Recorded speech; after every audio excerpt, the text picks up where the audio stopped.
बहुजन समाज की हर खबर पाने के लिए सब्सक्राइब करें अम्बेडकर पीपल्स वॉइस और बेल आइकन दबाएं। लेकिन सबसे ज़्यादा जो दुखी हैं वो प्रवासी मजदूर लोग हैं। जो सबसे ज़्यादा दुखी हैं वो प्रवासी मजदूर लोग हैं। और जो प्रवासी मजदूर लोग हैं तो ये क्यों ज़्यादा दुखी हैं? क्योंकि इस बीमारी में जो केंद्र और राज्यों की सरकारों को खास तौर से लॉकडाउन के दौरान जो इनकी तरफ विशेष ध्यान देना चाहिए था, जिनकी करोड़ों में तादाद है पूरे देश में, तो इसकी तरफ ना केंद्र ने बराबर ध्यान दिया ना राज्यों की सरकारों ने। और जिसकी वजह से बड़े पैमाने पर तो जब ये लोग भूखे मरने लगे और ठहरने की कोई व्यवस्था नहीं थी जहाँ ये लोग काम करते थे, उनके मालिकों ने इनको निकाल दिया, इनको वेतन नहीं दिया, सरकार ने खाने की तरफ ध्यान नहीं दिया, तो तब फिर इन्होंने पलायन करना शुरू किया। जो श्रमिक लोग हैं, जब लगे कि अब हम भूखे मर रहे हैं तो इनको लगा कि भाई हमें मरना ही है, तो बाहर के प्रदेशों में क्यों अपने प्रदेश में जाके मरे, भूखे ही मरना है जब केंद्र और राज्यों की सरकारें बराबर ध्यान नहीं दे रही हैं। तो तब इन्होंने पलायन करना शुरू किया। और उसके बाद इससे भी ज़्यादा दुख की बात यह है कि जब इसकी आड़ में बीजेपी और कांग्रेस ने एक दूसरे पर आरोप प्रत्यारोप लगाकर तो घिनौनी राजनीति शुरू इन्होंने की, तो तब फिर मुझे मुंह खोलना पड़ा, ये बोलना पड़ा कि आज जो पूरे देश में जो प्रवासी जो श्रमिक लोग हैं, मजदूर लोग हैं, तो इनकी जो दुर्दशा हमें देखने के लिए मिल रही है, खास तौर से कोरोना वायरस की बीमारी के दौरान, लॉकडाउन के दौरान जो सबसे ज़्यादा खराब दुर्दशा देखने के लिए मिल रही है, तो इसके लिए सही मायने में वास्तव में तो जितनी बीजेपी जिम्मेवार है, केंद्र की सरकार, उससे कई गुना ज़्यादा कांग्रेस भी जिम्मेवार है इन लोगों को इस ऐसी स्थिति में लाने के लिए।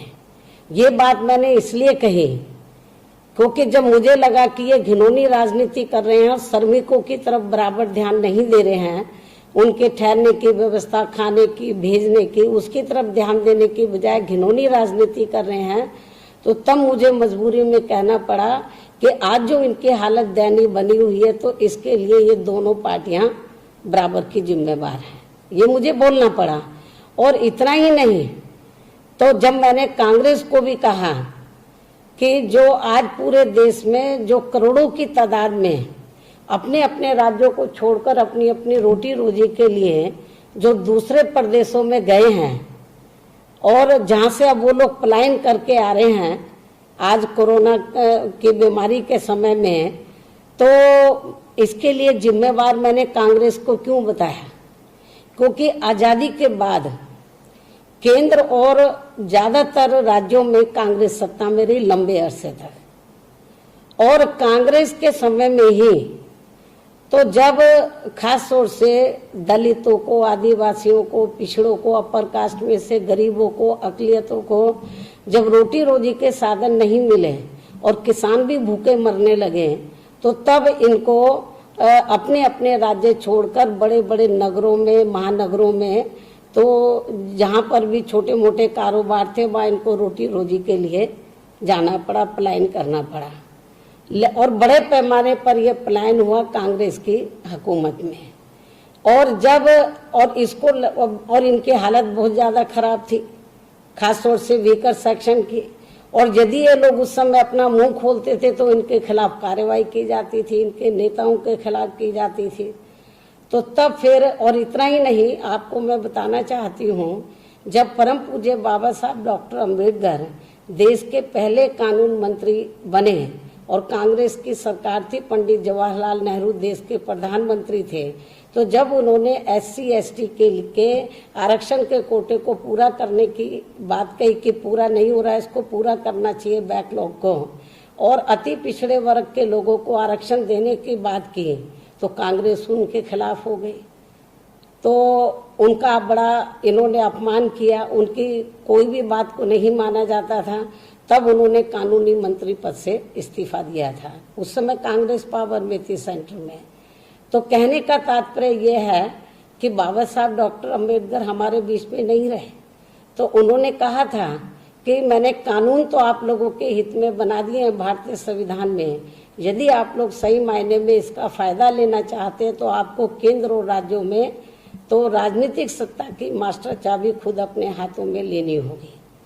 तो ये दौर चलता रहा, लेकिन जब इन वर्गों की उपेक्षा होती रही, अपर कास्ट में से चाहे गरीब लोग हैं उनकी भी उपेक्षा होती रही, तो तब फिर मजबूर होकर, और जब ये लोग पलायन करके चले गए तो वहां पर भी इनके साथ बड़ा अन्याय होता था।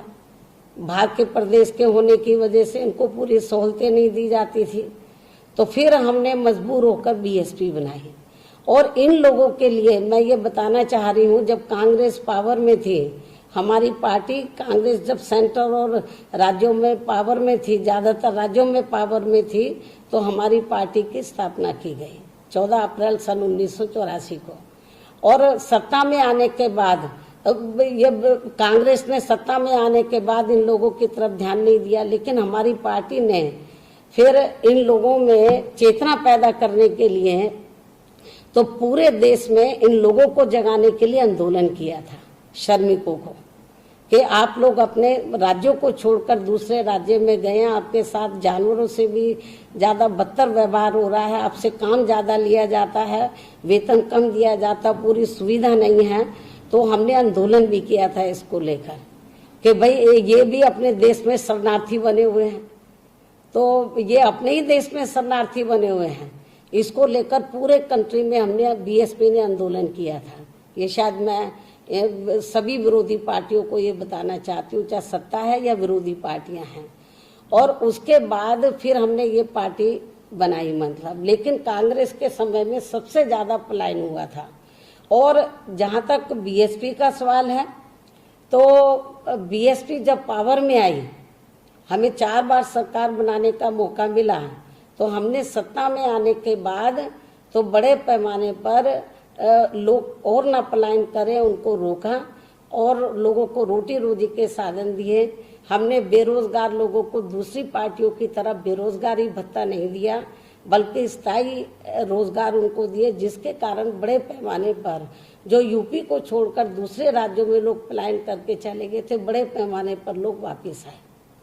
तो हमने इस ओर पूरा ध्यान दिया था, जो कमियां हमने दूसरी पार्टियों की सरकारों में देखी थी। तो आज आज पूरे देश के अंदर कोरोना वायरस की वजह से लॉकडाउन लगने के कारण जो सबसे पीड़ित तो सभी लोग हैं, लेकिन जो सबसे ज्यादा दुखी है वो श्रमिक प्रवासी लोग हैं।